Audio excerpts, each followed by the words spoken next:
નમસ્કાર દર્શક મિત્રો, હું છું રોહિત વાછાણી. અત્યારે આપણે એક ખેડૂત ખાતર લેવા આવ્યા છે. હવે એને આપણે પૂછશું કયું ગામ છે, કેટલા ટાઈમથી વાપરે છે અને રિઝલ્ટ બાબતથી. કયું ગામ તમારું? સોળવદર અને તાલુકો જામકરોણા, જિલ્લો રાજકોટ.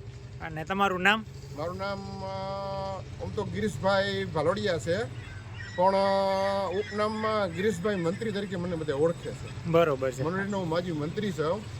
બરોબર.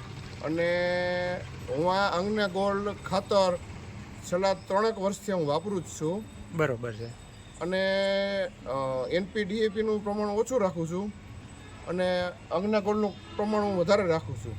કેટલું રાખવા અંદાજિત? 25 વીઘે 25 કિલો આસપાસ.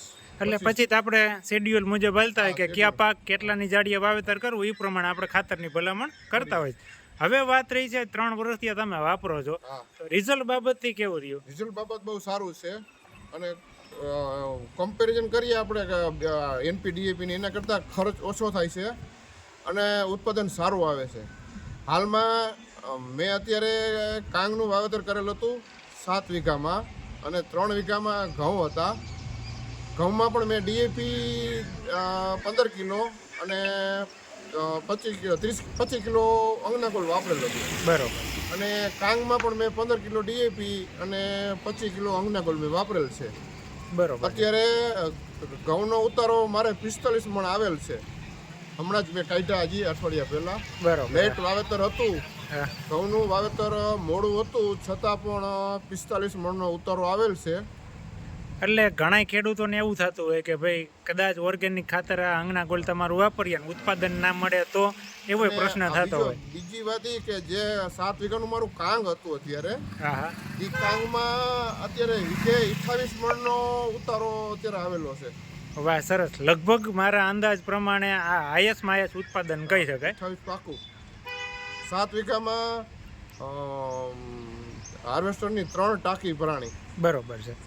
ડાયરેક્ટ હાર્વેસ્ટરમાં કટિંગ કરેલું હતું. હા. અને 3 ટાંકીમાં થોડુંક ઓછું, એટલે 3.5 ટાંકી મેં કાંગ ભરાણું છે. અને એક ટાંકીમાં 80 મણ ગણીએ તો એ 160 અને 200 મણ આસપાસ કાંગ થયું છે. બરોબર છે. મતલબ કે અંગના ગોલ્ડ ખાતર તમે કોઈ પણ પાકની અંદર ગમે સિઝનમાં વાપરીએ તો રિઝલ્ટ પરફેક્ટ મળે છે. પરફેક્ટ મળે છે. અને અત્યારે જો હું મારું જો મારું થોડો બધો લખ્યું છે ને, એ લઈ ગયો છે. સારી વાત. થોડો વધારે. જો આ ગાડી એમની 4 વ્હીલ છે, અને આ ગાડી ભાઈ છોડવદર અંદર પડી જ છે. હા, અને ખાતર અંદર પડ્યું જ છે. અને કાલે હું પાછું 10 વીઘાનું કાંગ વાવું છું. અને કાંગનો અનુભવ કેવો રહ્યો તમારા માટે? કાંગ સારું થાય.